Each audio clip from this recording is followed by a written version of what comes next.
कानून बनने जा रहा है इस देश में। तो ये चक्कर क्या है? नॉर्वे को चिंता नहीं, स्वीडन को चिंता नहीं, स्विट्जरलैंड को चिंता नहीं, डेनमार्क को चिंता नहीं, हॉलैंड को चिंता नहीं, जिनके देश में पर स्क्वायर किलोमीटर में भारत से ज्यादा लोग रहते हैं, उनके पास जमीन बहुत कम है, रहने का स्पेस बहुत कम है, खेती करने का स्पेस उससे भी ज्यादा कम है। हमारे पास रहने को इतनी जमीन है, स्पेस हमारे पास है। एक स्क्वायर सिंगल किलोमीटर में भारत में 350 लोग रहते हैं, हॉलैंड में करीब करीब 2100, 2200, 2300 तक हैं एक एक गांव। ये स्थिति है वहां। और एम्स्टर्डम में तो उससे भी भयंकर, लंदन में तो सबसे भयंकर है। पर स्क्वायर किलोमीटर में दुनिया में सबसे ज्यादा लोग कहीं रहते हैं तो दो ही शहर हैं, एक तो लंदन, दूसरा टोक्यो। तो मेरे हिसाब से तो टोक्यो और लंदन में पॉपुलेशन कंट्रोल का कैंपेन चलना चाहिए सबसे पहले, लेकिन वो सब यहां आके कैंपेन चलाते हैं। लंदन में नहीं चलता पॉपुलेशन कंट्रोल का कैंपेन, ना टोक्यो में चलता है। तो मेरे समझ में आने लगा कि भाई पॉपुलेशन का अगर चिंता हमको है तो उनको क्यों नहीं है? तो इसलिए नहीं है कि वास्तव में पॉपुलेशन से कहीं कोई प्रॉब्लम होती नहीं है। प्रॉब्लम तब आती है कि जब आप पॉपुलेशन के लिए नेचुरल रिसोर्सेज का बंटवारा नहीं कर पाते न्यायपूर्ण तरीके से, तब प्रॉब्लम खड़ी होती है। प्रॉब्लम पॉपुलेशन में नहीं है, प्रॉब्लम तब आती है कि जब आप अपनी लोक संख्या को न्यायपूर्ण तरीके से संसाधनों का बंटवारा करके नहीं दे पाते, तब प्रॉब्लम खड़ी होती है। हमारे यहां प्रॉब्लम यहां पर है कि एक व्यक्ति जिसका नाम है अजीम प्रेमजी, जिसकी दुनिया में संपत्ति इतनी भयंकर है कि वो 43वें नंबर पर है, और हम देखते हैं कि 45 कोटि लोगों को 2 समय खाने को रोटी नहीं है। तो अजीम प्रेम जी के पास तो इतनी प्रॉपर्टी है और 45 कोटि के पास कुछ भी नहीं। प्रॉब्लम अपने देश में यहां पर है कि हमारे देश में 20 लाख लोग हैं जिनके हाथ में मोबाइल फोन्स हैं, हैंडसेट जिनको आप कहते हैं, और 8 कोटि लोग हैं जिनके हाथ में भीख का कटोरा है। यहां है प्रॉब्लम। संसाधनों के बंटवारे हमारे देश में ठीक नहीं है। पॉपुलेशन इसमें कहीं कोई रास्ते में प्रॉब्लम नहीं है। पॉपुलेशन प्रॉब्लम नहीं है, प्रॉब्लम यहां पर है कि जो पॉपुलेशन के लिए इक्वल डिस्ट्रीब्यूशन होना चाहिए, जो हमारे संविधान में लिखा हुआ है, घटना में लिखा हुआ है, वो नहीं है डिस्ट्रीब्यूशन।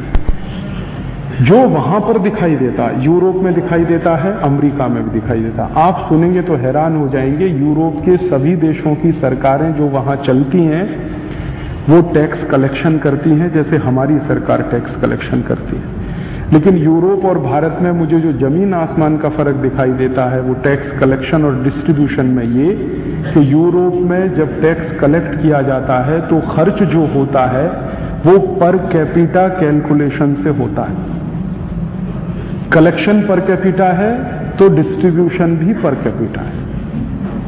माने मैं कहना यह चाहता हूं कि यूरोप का एक आदमी अपने देश की सरकार को एक साल में मान लो $5000 टैक्स देता है। एक आदमी यूरोप में एक बरस में मान लो $5000 टैक्स देता है, तो वहां की सरकार एक आदमी के ऊपर जो टैक्स का खर्चा करती है एक वर्ष में वो $5000 का ही होता है। ये उनके यहां व्यवस्था है।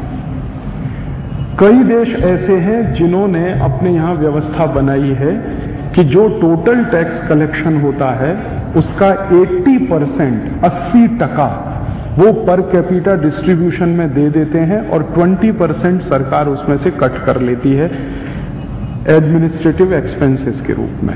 कई देशों में ये व्यवस्था है, लेकिन जो डिस्ट्रीब्यूशन है वो पर कैपिटा है। भारत में ऐसा बिल्कुल नहीं है। यहां कलेक्शन पर कैपिटा है, डिस्ट्रीब्यूशन यहां पर कैपिटा है ही नहीं। और अगर डिस्ट्रीब्यूशन पर कैपिटा होता भारत में पिछले 50 वर्षों में, तो छत्तीसगढ़ में, झारखंड में, बिहार में, उड़ीसा में इतने गरीब लोग नहीं होते जिनके पास पहनने को 2 मीटर कापड़ भी नहीं है शरीर पर। ऐसे गरीब लोग वहां रहते है नहीं हमारे यहां डिस्ट्रीब्यूशन। तो अपने यहां जो प्रॉब्लम है वो सिस्टम की है, ना कि पॉपुलेशन की।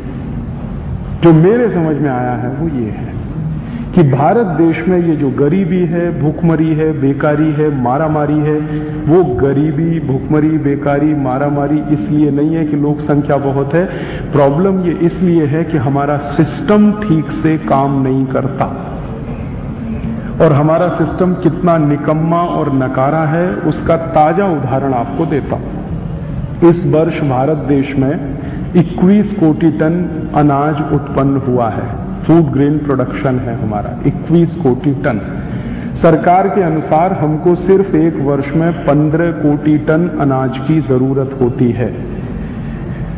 101 कोटि की लोक संख्या को प्रतिदिन 500 ग्राम के हिसाब से अगर भोजन कराया जाए, जो एक व्यक्ति की नॉर्मल डाइट है, एक व्यक्ति की नॉर्मल डाइट 250-300 ग्राम बैठती है एक दिन की, मैं 500 ग्राम की कैलकुलेशन करके चलता हूं। एक व्यक्ति को दोनों समय के भोजन के हिसाब से 500 ग्राम अगर अनाज दिया जाए, चावल, गेहूं, दाल, चना वगैरह सब मिलाकर, तो हमें एक वर्ष में 15 कोटि टन अनाज की जरूरत है। हमारे पास अनाज 21 कोटि टन है, माने हमारी जरूरत से 6 कोटि टन ज्यादा। अब हमने जब जरूरत से ज्यादा अनाज पैदा किया है अपने देश में, तो उसको रखने की भी जगह नहीं है हमारे पास। तो वो 6 करोड़ टन अनाज हमारा मैदानों में पड़ा सड़ता है। आप जाइए पंजाब में, हरियाणा में, उत्तर प्रदेश में, आपको ढेर के ढेर गेहूं के लगेंगे जिन पर बारिश गिर रही है और वो सड़ रहा है, क्योंकि फूड कॉरपोरेशन ऑफ इंडिया के पास गोडाउन्स की व्यवस्था नहीं है जहां पर वो रख सकें उसको। अभी संसद में 1.5 घंटे बहस हुई एक दिन, संसद सत्र पूरा होने के एक दिवस पहले, और वो बहस यही थी कि सुप्रीम कोर्ट ने एक ऑर्डर दिया है भारत सरकार को कि 6 करोड़ टन अगर अनाज अपने देश में अतिरिक्त है, जरूरत से ज्यादा है, तो भूख से लोग क्यों मर रहे हैं। हमारे देश की सिस्टम का सबसे बड़ा फेलियर जो मैं मानता हूं वो ये कि एक बाजू में हमारे पास कृषि उत्पन्न भयंकर है, लेकिन दूसरे बाजू में डिस्ट्रीब्यूशन का नेटवर्क नहीं है और हम गरीब लोगों को भोजन नहीं दे सकते करने के लिए। गरीब लोग बिना खाने के मर जाते हैं, लेकिन 6 करोड़ टन अनाज हमारा इस साल या तो चूहे खा जाएंगे, बारिश में भीग जाएगा, और अंत में भारत सरकार उसको दरिया में फेंक देगी, क्योंकि अगले वर्ष जब फिर कृषि उत्पन्न आएगा तो आपको गोडाउन्स खाली करने पड़ेंगे और उनमें उसको भरना पड़ेगा। तो खाली करना वो आपके लिए बहुत जरूरी है। तो भारत की समस्याओं के बारे में जो बहुत साफ साफ मुझे दिखने लगा है पिछले 10-12 वर्षों के अध्ययन के बाद, वो ये कि ना तो पॉपुलेशन हमारी प्रॉब्लम है, ना हमारे देश के लोग हमारी प्रॉब्लम है, न कोई जाति का सवाल, न कोई धर्म का सवाल, न कोई संप्रदाय का सवाल,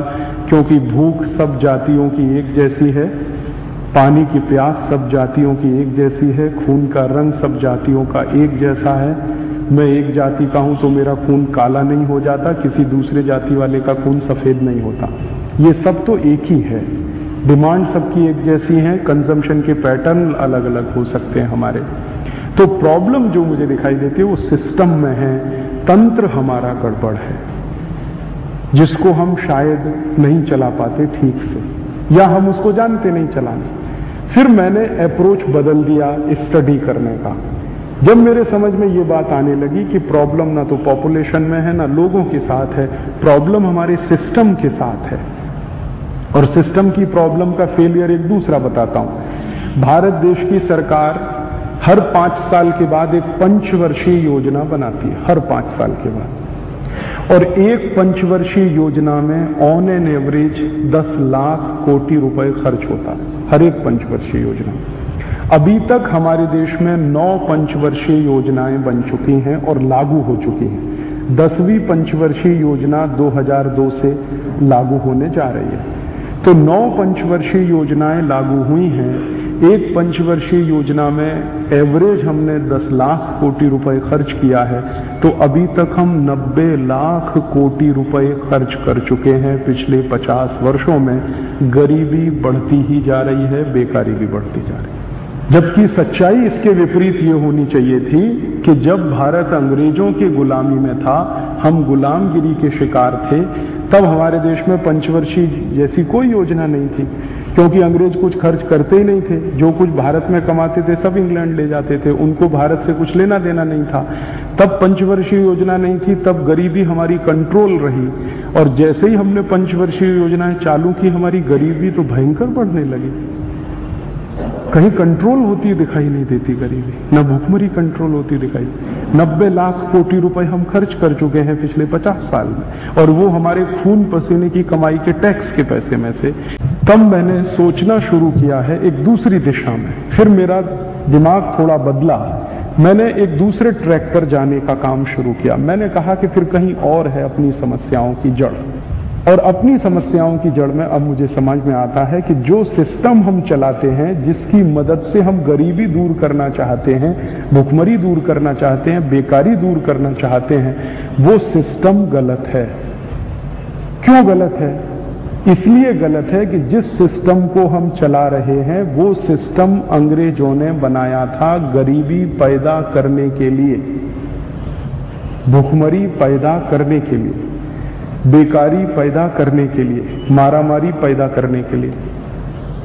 हम दुर्भाग्य से वही सिस्टम को चला रहे हैं जो अंग्रेज हमें देकर गए थे। आप कहोगे अंग्रेजों ने कौन सा सिस्टम हमको दिया? जिसको हम पार्लियामेंट्री डेमोक्रेटिक सिस्टम कहते हैं, ये अंग्रेजों की देन है हमें। हमने अपने देश में इसका इन्वेंशन नहीं किया, ये अंग्रेज हमको दे गए तो हमने उसको ले लिया, बिना सोचे समझे कि अंग्रेजों ने इस सिस्टम को किसी और कारण से चलाया था, अगर हम चलाएंगे तो वही पैदा होगा उसमें से। अंग्रेजों ने ये सिस्टम जो बनाया, जिसको हम पार्लियामेंट्री डेमोक्रेटिक सिस्टम कहते हैं, ना तो वो पार्लियामेंट्री है ना वो डेमोक्रेटिक है, वो 101% एरिस्टोक्रेटिक सिस्टम है। ना उसमें कुछ पार्लियामेंट्री है, ना उसमें कहीं डेमोक्रेसी है। आप पूछेंगे कैसे? मैं आपको एक ही बात कहता हूं, हिंदुस्तान के 100 करोड़ लोगों के भाग्य का फैसला एक आदमी करे तो वो पार्लियामेंट्री होगा और डेमोक्रेटिक होगा। 100 करोड़ लोगों के भाग्य का फैसला एक व्यक्ति करे, जिसको हम फाइनेंस मिनिस्टर कहते हैं, वो सिस्टम डेमोक्रेटिक होगा। और गलती से अगर वो बिका हुआ है, मीर जाफर है, तो वो डेमोक्रेटिक होगा क्या? 100 करोड़ लोगों की जिंदगी का फैसला 100 करोड़ लोग करें तो वो आदर्श है।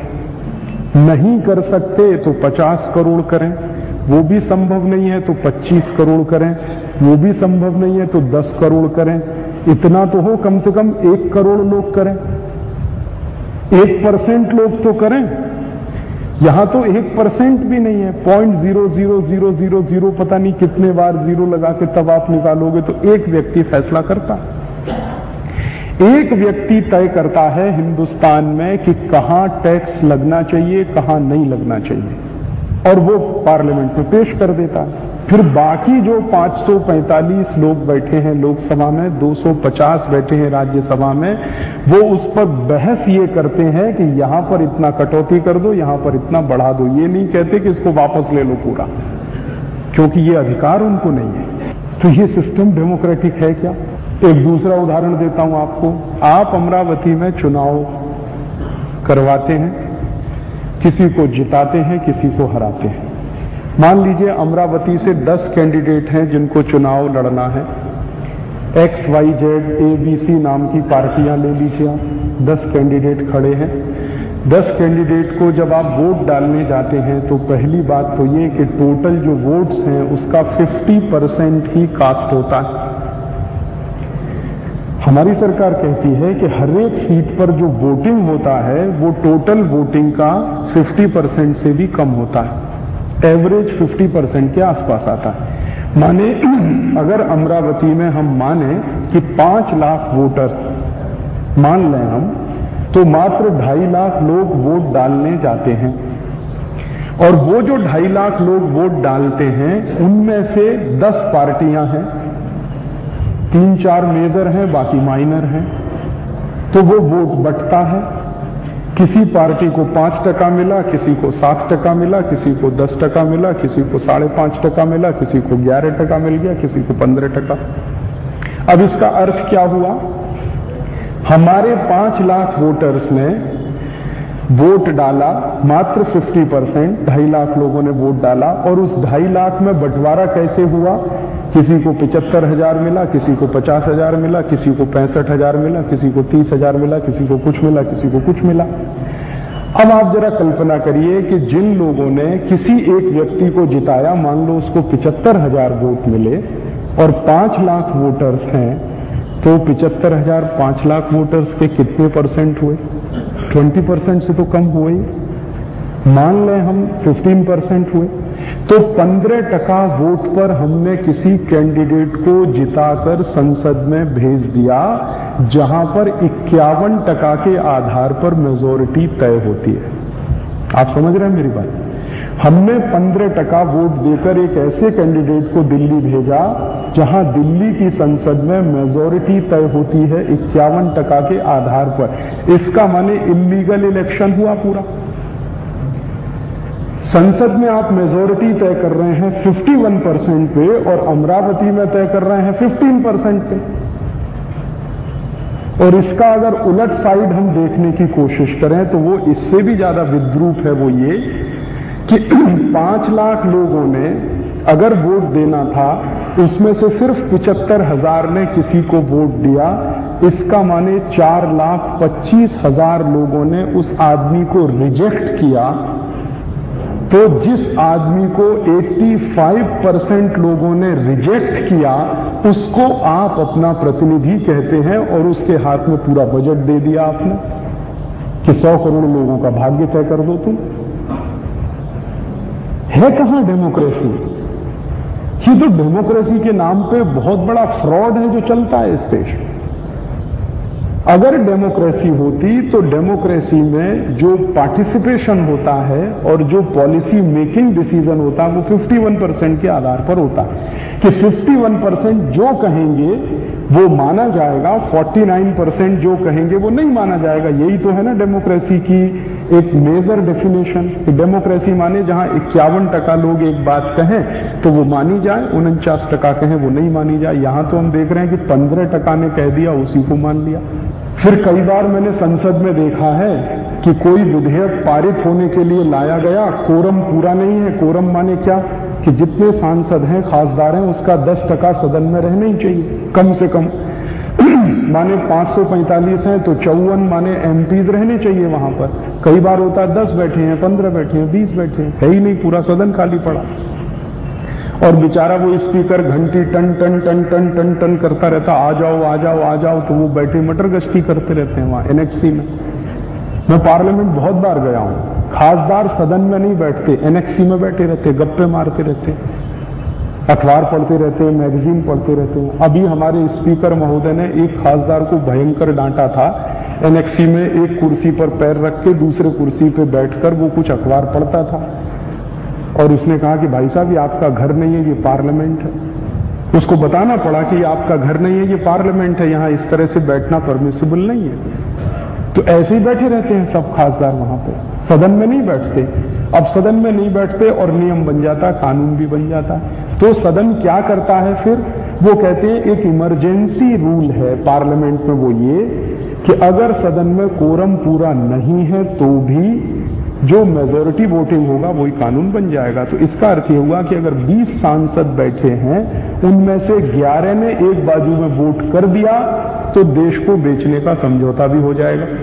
आप इसी को डेमोक्रेसी कहते हैं।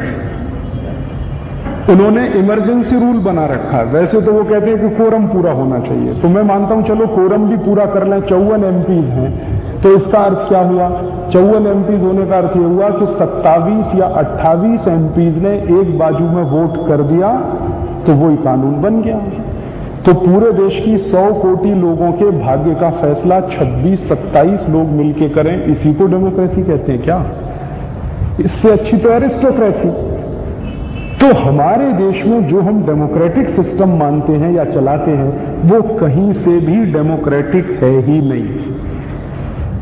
ये सिस्टम हमारे देश में वास्तव में एरिस्टोक्रेटिक है, जिसमें कुछ 2, 4, 5 लोगों को सब कुछ फैसला करने का अधिकार है, बाकी को सिर्फ उसको फॉलो करने का अधिकार है। मैं आपको एक छोटी सी बात दूसरे तरीके से समझाता हूं। मान लो कभी गलती से आप घर में किसी किराएदार को बुला लें। आप मान लीजिए इनमेट हैं, हाउस होल्ड रख, माने आपका कोई घर है, मकान है, आप उसके मालिक हैं। आपने किसी किराएदार को बुलाया, हमारे घर में रहने के लिए आओ। किराएदार आ गया, जाने अनजाने उस किराएदार ने आपको गुलाम बना लिया और घर का मालिक बन के बैठ गया।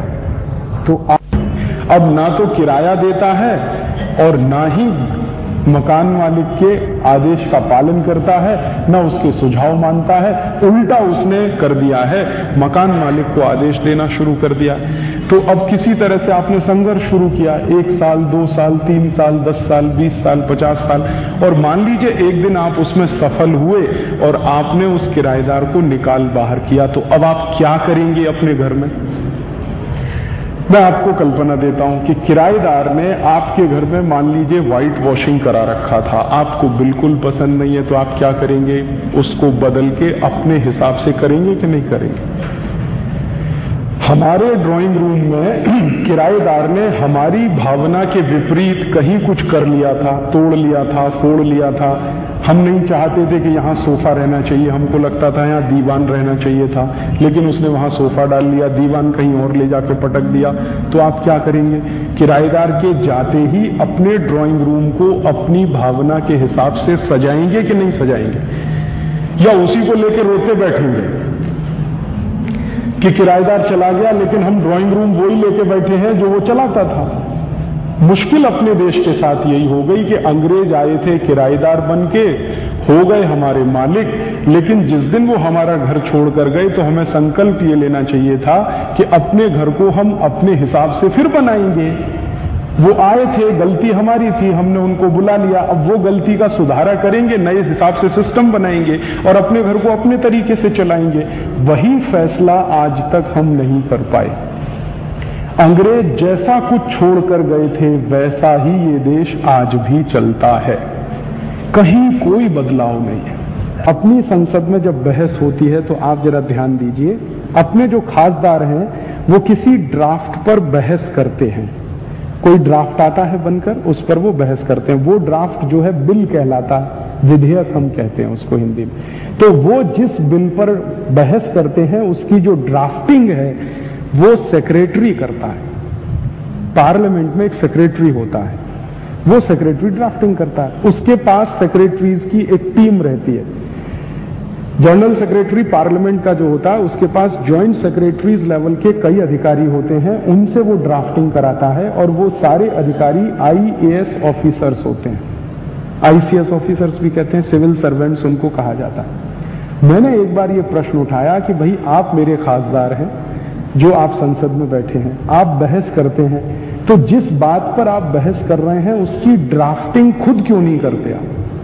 मैं वहां बहस कर रहा हूं लेकिन ड्राफ्टिंग मैं नहीं करता, ड्राफ्टिंग कोई और करता है, उस पर मैं बहस करता हूं सिर्फ। और अगर मुझे बहस के बाद ये लगे कि इस ड्राफ्टिंग में XYZ पॉइंट्स गलत हैं तो मुझे एक एप्लीकेशन देना पड़ेगा, वो सेक्रेटरी के पास वापस जाएगा, सेक्रेटरी उस पर विचार करेगा और ज्वाइंट सेक्रेटरीज की मीटिंग बुलाएगा। हो सकता है वो 3 महीने मीटिंग चलती रहे और सिर्फ कॉमा चेंज करना है तो 3 महीना लग जाएगा। फिर वो कहेगा हाँ कॉमा चेंज करना ठीक है, तो फिर वो नोटिफिकेशन जारी करेगा, वो नोटिफिकेशन के बाद कॉमा चेंज होगा, फिर नया ड्राफ्ट होगा, फिर सदन में आएगा, फिर बहस होगी उस पर, तब कहेंगे हाँ देखो अभी ड्राफ्ट ठीक हो गया। कितना समय लगा? 3 महीना एक कॉमा बदलने में। मुझे अगर अधिकार है ड्राफ्टिंग का तो मैं इमीडिएट पेन निकाल के कहूंगा भाई ये कॉमा यहां ठीक करो, इसमें तुमने स्पेलिंग गलत की है, एस नहीं होना चाहिए था, एस इसको हटाओ, यहां ये साइलेंट होना चाहिए, वो होना चाहिए, बस हो गया काम खत्म। लेकिन नहीं, वो सेक्रेटरी के पास दोबारा जाएगा, फिर वो ज्वाइंट सेक्रेटरीज की मीटिंग होगी, फिर मीटिंग में प्रस्ताव आएगा, फिर वो कहेंगे ये कॉमा यहां चेंज करना है, फिर वो 3 महीने भी मीटिंग चल सकती है, तब तक सेशन निकल जाएगा, तो नेक्स्ट सेशन में वो बिल आएगा और हो सकता है इसी तरह से 10 साल चल जाए, काम ही नहीं हो पाए। अब इतनी अकल नहीं है क्या हमारे सांसदों को कि भाई ये कॉमा फुल स्टॉप जैसे चेंजेस हम खुद कर सकते हैं, क्यों नहीं कर लेते? तो एक ने कहा साहब नियम नहीं है। तो नियम क्यों नहीं है? अंग्रेजों ने बनाया था नियम, वो ये कहते थे कि जो भी कुछ होगा वो सेक्रेटरी करेगा, खासदार नहीं कर सकता। तो अगर हमारा खासदार, अगर हमारा एमपी, अगर हमारा रिप्रेजेंटेटिव ड्राफ्ट नहीं बना सकता, तो फिर हमारा प्रतिनिधि हुआ किस बात का? वो सिर्फ बहस करने के लिए, लाउड स्पीकर थोड़ी भेजा हमने वहां पर। वो सिर्फ बहस कर सकता है उस ड्राफ्ट पर, यस नो कर सकता है, लेकिन चेंज करना हो तो नहीं कर सकता। ऐसा नियम है। क्यों? क्योंकि अंग्रेज बना रहे थे। तो ऐसे हमारे देश में 34,000 नियम हैं, अंग्रेज बना गए थे। ऐसे ही एक और मजे की बात बताता हूं। आपके गांव में मान लीजिए कोई छोटे से छोटा अधिकारी गांव में कौन होता है? तलाटी कहते, क्या कहते हैं मराठी? पटवारी। पटवारी सबसे छोटा अधिकारी। तो आप जरा देखो ये सिस्टम क्या है। पटवारी जो सबसे छोटा अधिकारी किसी गांव में है, उसकी अकाउंटेबिलिटी किसके प्रति है? अपने हायर ऑफिसर के प्रति। और उसका हायर ऑफिसर एसडीएम हो सकता है, एसडीओ हो सकता है। एसडीओ की अकाउंटेबिलिटी डीएम के प्रति, डीएम की अकाउंटेबिलिटी सेक्रेटरी के प्रति, सॉरी कमिश्नर के प्रति, कमिश्नर की accountability chief secretary of the state उसके प्रति, चीफ सेक्रेटरी की अकाउंटेबिलिटी कैबिनेट सेक्रेटरी के प्रति, और कैबिनेट सेक्रेटरी की अकाउंटेबिलिटी किसी के प्रति नहीं। हो गया कसम। कैबिनेट सेक्रेटरी किसी के प्रति अकाउंटेबिलिटी नहीं है उसकी। आप जानते हैं हिंदुस्तान सरकार का कैबिनेट सेक्रेटरी किसी के प्रति अकाउंटेबल नहीं है। क्यों? क्योंकि अंग्रेज कानून बना गए थे, वैसे ही चल रहा है आज। अब आप जरा देखो कि मेरा जो पटवारी है गांव का, अब उसकी अकाउंटेबिलिटी एसडीएम या एसडीओ के प्रति है, तो वो जिंदगी भर क्या करेगा? एसडीओ को खुश रखो, एसडीएम को पटा के रखो, क्योंकि वो उसकी सीआर खराब कर सकता है, उल्टी रिपोर्ट लिख देगा, प्रमोशन रुक जाएगा, ये हो जाएगा, वो हो जाएगा। उसको गांव के लोगों की चिंता नहीं है। गांव के लोगों से वो अत्याचार करेगा, घूस लेगा, रिश्वत लेगा, क्योंकि वो जानता है कि गांव के लोगों के हाथ में कुछ नहीं है, ना तो मेरी सीआर लिख सकते हैं, ना मेरा ट्रांसफर करा सकते हैं। तो उसको खुश रखना है एक एसडीओ को, एसडीओ को खुश रखना है डीएम को, डीएम को खुश रखना है कमिश्नर को, कमिश्नर को खुश रखना है चीफ सेक्रेटरी को, चीफ सेक्रेटरी खुश रखेगा कैबिनेट सेक्रेटरी को। और ये सब हरामखोर मेरे पैसे पे पगार पा रहे हैं, मुझे खुश नहीं रखेंगे। मैं उनकी पगार के लिए पैसा दे रहा हूं, मेरे टैक्स में से। आप ही पैसा दे रहे हैं, मैं पैसा दे रहा हूं, हम उनकी पगार दे रहे हैं, मुझे खुश नहीं रखेंगे। जिनसे पगार नहीं मिल रही है उनको खुश रखेंगे। क्यों? क्योंकि कानून वैसा है कि उनकी अकाउंटेबिलिटी अपने हायर ऑफिसर के प्रति। जिस जनता की सेवा कर रहे हैं उसके लिए कुछ लेना देना नहीं है, वो भाड़ में जाए, चूल्हे में जाए, मरे भूख से, कुछ भी हो जाए, हमारी अकाउंटेबिलिटी अपने हायर ऑफिसर्स के प्रति है। तो चाटुकारिता चलती है वहां पे, तो करप्शन तो होने ही वाला है। आप कैसे रोकोगे करप्शन को, जरा बताओ मुझे।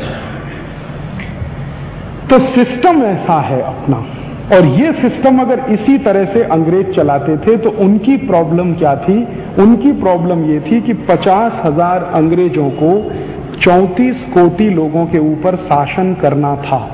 ये उनकी प्रॉब्लम थी।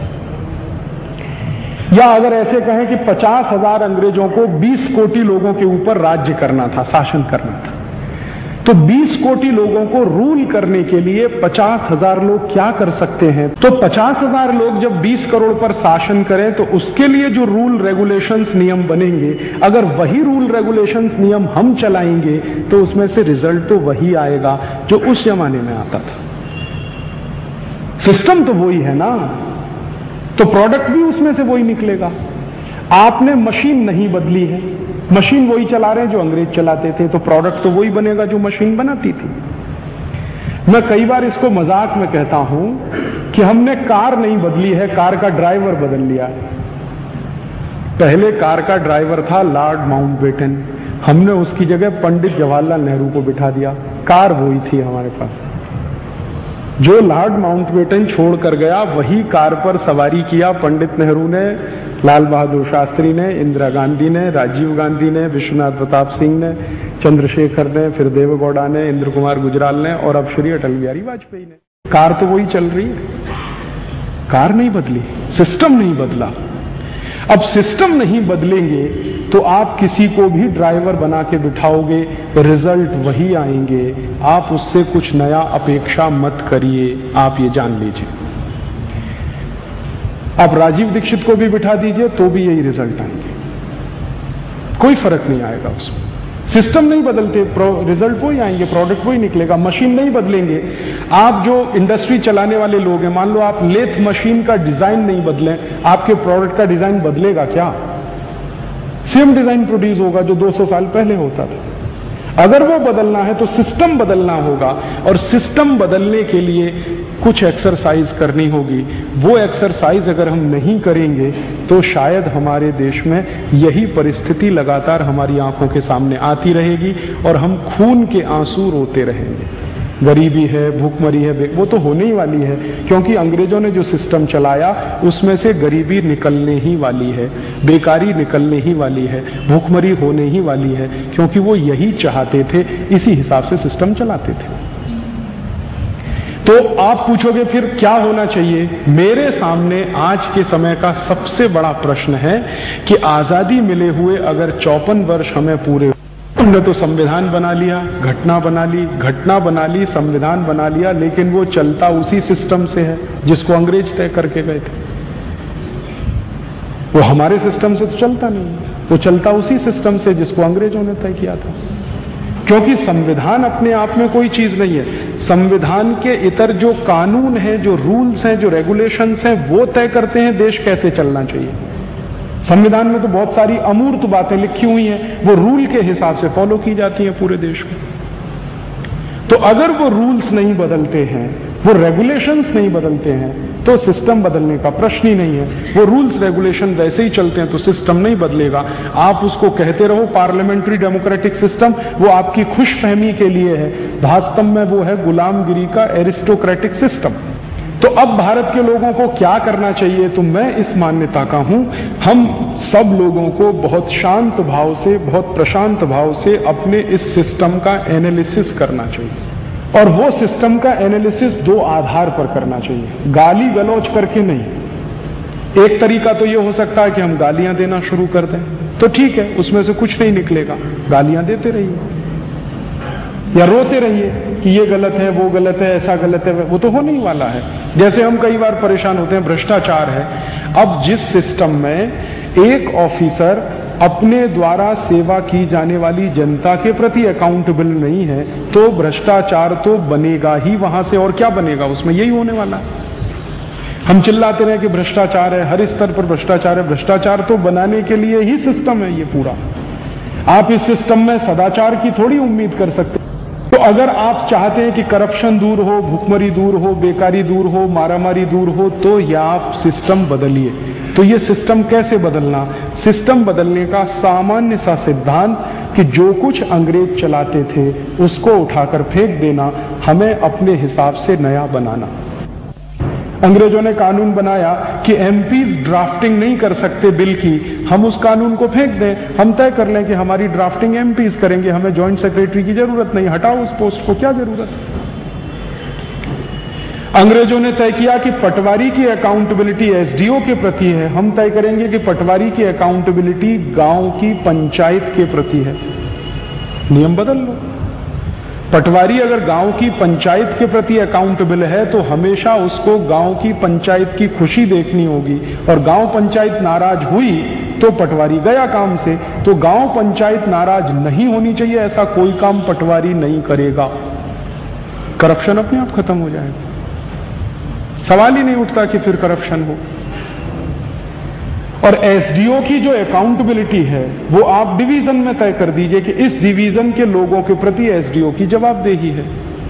डीएम है, डीएम की जवाबदेही डिस्ट्रिक्ट के प्रति है, डिस्ट्रिक्ट के लोगों के प्रति अकाउंटेबल है, ना कि चीफ सेक्रेटरी के प्रति। आप देख लो, डीएम सीधा काम करना शुरू कर देगा। अब इसमें कुछ मुश्किल नहीं है, ये बदलाव बहुत आसान है। बस इतना ही करना पड़ेगा कि जो रूल्स एंड रेगुलेशंस की बुक्स हमारे यहाँ हैं, अंग्रेज एक सर्विस मैनुअल्स छोड़ के गए हैं, उसमें कुछ 12-15 हजार पन्ने हैं। एक दिन में गिन रहा था उनको, 15 हजार पन्ने के मैनुअल्स हैं इस देश में। जेल मैनुअल्स हैं, एडमिनिस्ट्रेशन मैनुअल्स हैं, पुलिस मैनुअल्स हैं। जेल मैनुअल्स माने जेल चलाने के नियम। हमारे देश में हम जहां रहते हैं हमारी भी कुछ मान्यताएं हैं। लेकिन हमारे देश में सबसे बड़ा दुर्भाग्य यह है कि सबसे ज्यादा बहस मान्यताओं पर ही होती है। इतने मूर्ख लोग इस देश में हैं जो मान्यताओं पर ही बहस करेंगे, दिन भर बहस करेंगे, पागलों की तरह से बहस करेंगे। और इन मूर्खों को पता नहीं है कि दुनिया में जो लोग मान्यताओं पर बहस करते बैठते हैं वो कभी भी आगे नहीं बढ़ते। मान्यताओं पर बहस नहीं हुआ करती। बाकी दुनिया में किसी भी चीज पर बहस करिए, सिस्टम पर बहस करिए, सिस्टम खराब है, गलत है। हमारे यहां मुश्किल क्या है, सिस्टम पर बहस नहीं करते, मान्यताओं पर बहस करते रहते। अब जैसे आजकल बहस चल रही है, क्या बहस चल रही है भाई, हिंदुस्तान में कुछ करोड़ लोग हैं जो ज्योतिष को बहुत ऊंचा मानते हैं, तो मानने दो उनको। हम बहस कर रहे हैं कि ये होना चाहिए, नहीं होना चाहिए, मगजमारी उसमें लगी हुई। एक मुख्यमंत्री एक बयान देगा, दूसरा देगा, तीसरा रोज यही चल रहा है ना अखबार में। क्या चल रहा है? यही तो चल रहा है पिछले 3-4 महीनों से मैं देख रहा हूं। इससे ज्यादा मूर्खता और किस काम की। अगर हिंदुस्तान में 2-4 करोड़ लोग ऐसे हैं जो ज्योतिष को बहुत ऊंचा मानने हैं तो मानने दो, तुमको क्या लेना देना, उस पर बहस क्यों कर रहे? तुमको लगता है कि ज्योतिष बहुत घटिया चीज है, तुम मान लो, मैं तुमसे बहस करने नहीं आऊंगा कि ज्योतिष ऊंचा है कि नीचा है। तुम दूसरों की मान्यताओं पर प्रश्न चिन्ह लगाने का अधिकार तुमको किसने दे दिया?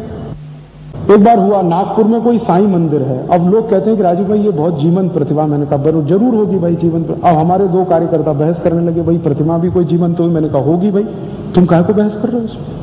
तुम्हारे बहस करने का विषय थोड़ी।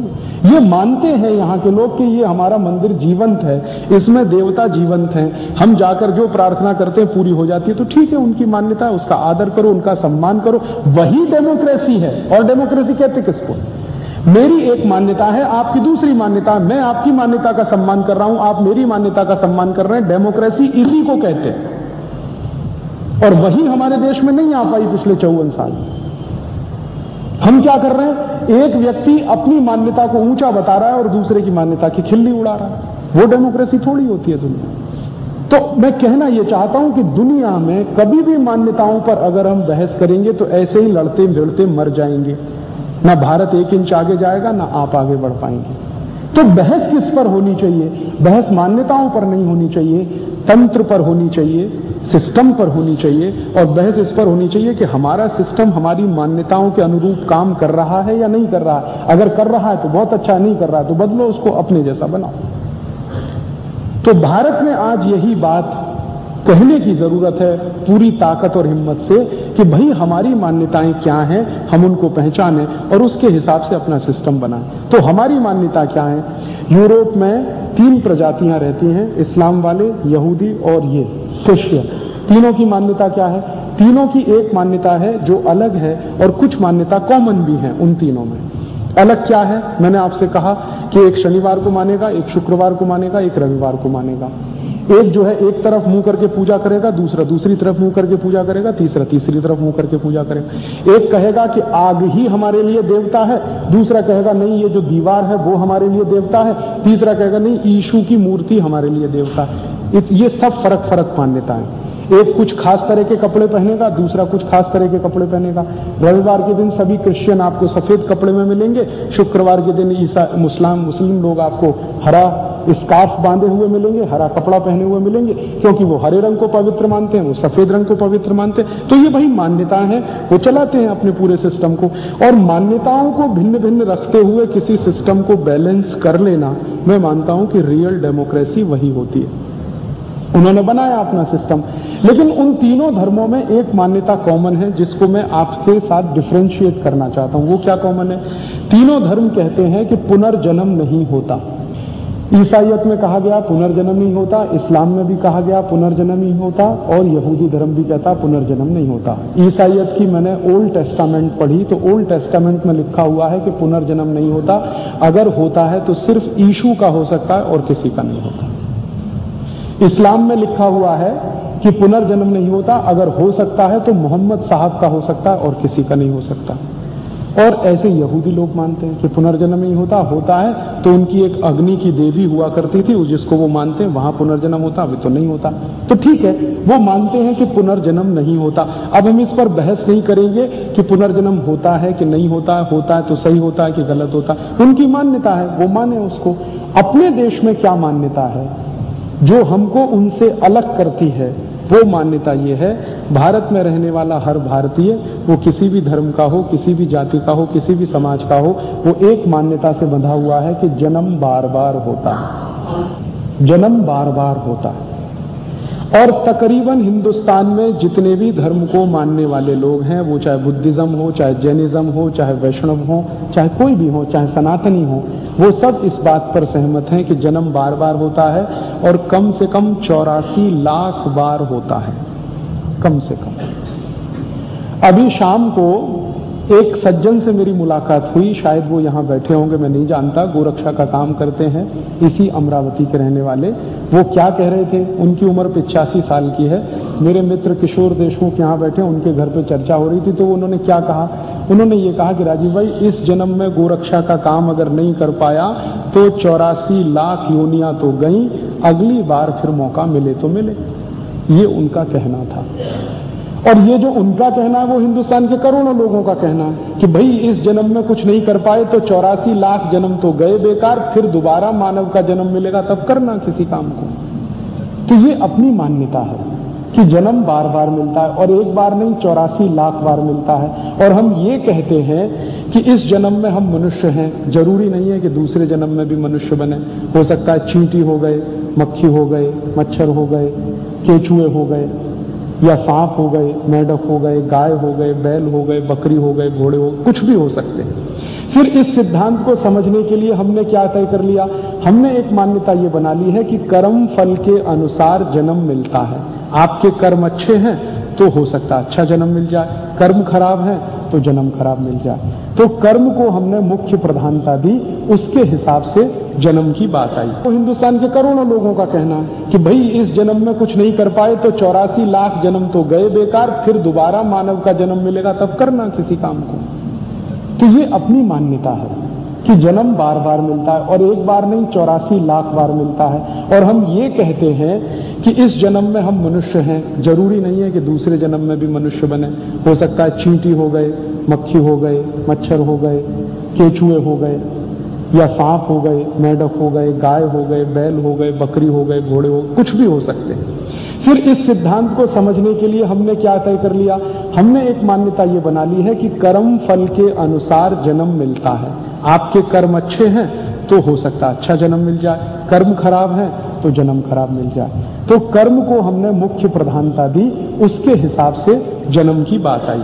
अब आप देखो कि हम पुनर्जन्म में मानने वाले लोग जो ये कहते हैं कि 84 लाख बार जन्म होता है, अब इस मान्यता की वैज्ञानिकता को जब हम टेस्ट करने के लिए निकलते हैं तो एक बार मेरे मन में ये विचार आया कि टेस्ट करो ये वैज्ञानिक है या नहीं।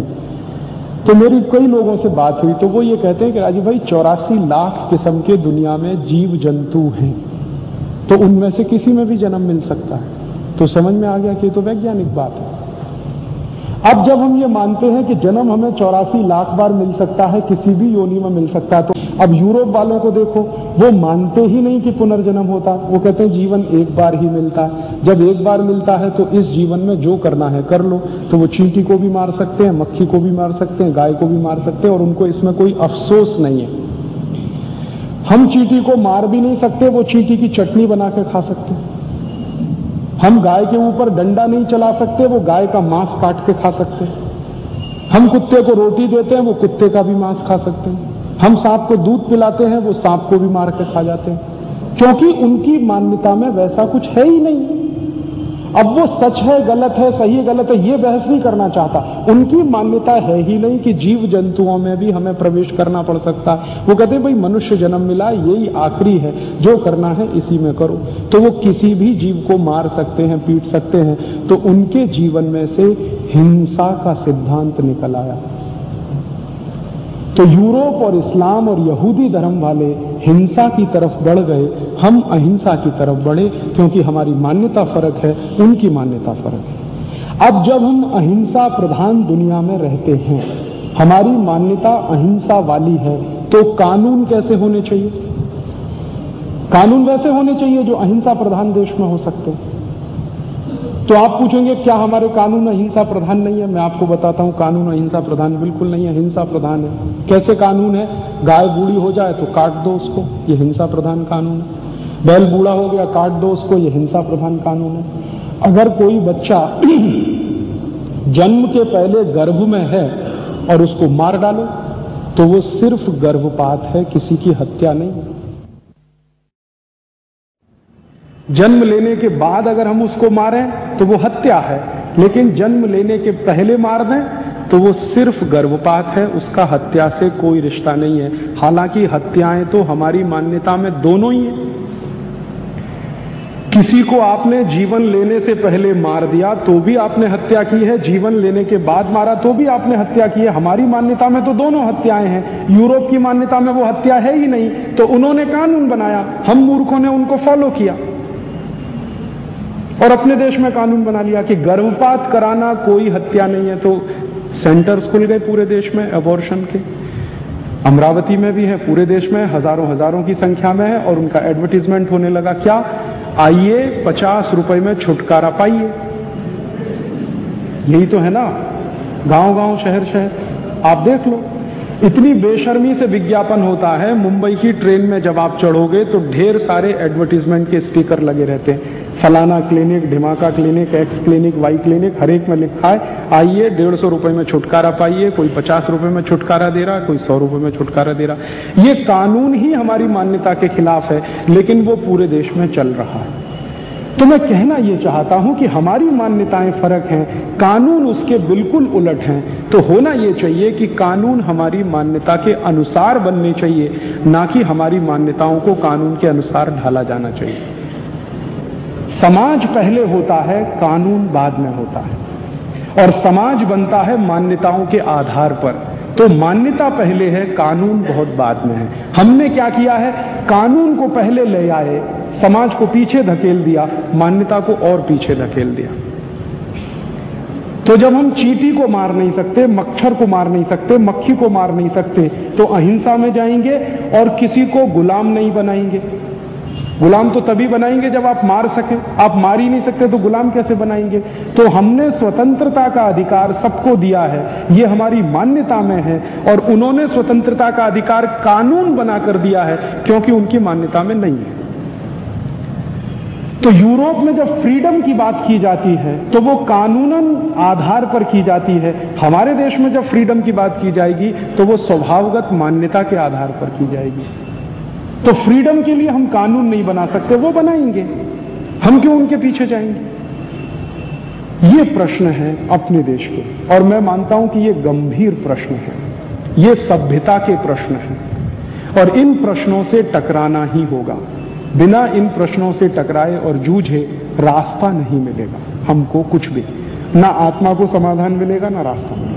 तो भारत को अच्छा बनाने का, बेहतर बनाने का कोई रास्ता अगर हम खोजना चाहते हैं तो भारत की मान्यताओं पर आधारित तंत्र बनना चाहिए, व्यवस्थाएं बननी चाहिए, कानून बनना चाहिए, लगे तो उसी पर आधारित संविधान बनना चाहिए। तभी शायद हमारे देश में सुख मिलेगा, समृद्धि आएगी, श्रीमंताई आएगी, और हम इन परेशानियों से बाहर निकलेंगे। नहीं तो भटकते रहेंगे इसी तरह से।